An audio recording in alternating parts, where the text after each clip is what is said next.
Hello, Professor. This is my video about Point C, which I think that is really interesting because it is about what I think in my own experience as a student about the most useful aspect of each of the six perspectives on SLA. Well, and let's start with moderation-based approach.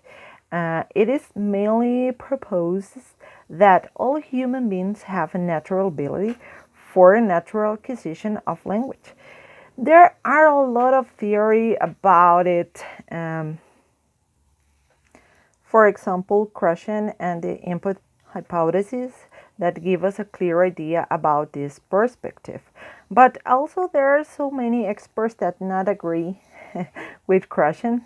And well, the main point again for this perspective, in my personal opinion, is how we have natural ability to learn a second language. Maybe the key is the need as a human beings that we have to express our ideas, to communicate each other. Maybe that's the key idea about this need, about this development of abilities. And we are going to continue now with the cognitive model. Well, this perspective is about how we learn in a controlled or in automatic way. Sometimes, and I think that this is the key in this point, we don't have to be so stressed about complex structures, for example, grammar and everything. Maybe the main point here is to express ideas, point of view, to be able to communicate, to transmit the message, right? Maybe that's the main idea here. Well, again, this is my opinion. There is a lot of theory, a lot of information, but this is my humble opinion about this perspective. Well, now we are going to continue with the social culture viewpoints. Well, in my opinion, the most important of this perspective is how students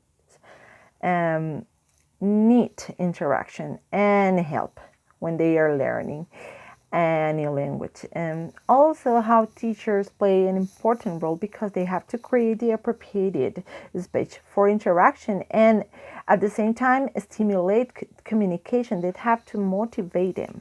It's really interesting here how teachers are important part of this perspective. Well, the next one is the identity approach. Well, the most important for me is how the identity of the student can affect a learning process, how feelings, emotions, self-esteem, even gender are part of it, and also how social and cultural environments can affect the identity of the students. And let's go to continue with ecological viewpoints. Okay, there are some key aspects about this perspective.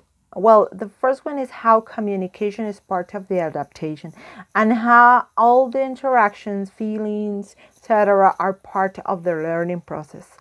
Also, how this perspective is related to the other ones because it mentions how students have to develop their skills in order to communicate their ideas in a successful way, right? And the final aspect that I found really interesting is dynamic systems theory. Well, in this part, my opinion is that the main point of this perspective is how the learning process has to be flexible, open to so many different options, taking in consideration, for example, learning styles. As we could see across the entire course, we can not only use fixed structures, the process has to be dynamic. And teacher, well, this is my video. Thank you very much. I know that there are a lot of elements that we have to include, but thank you very much for your attention.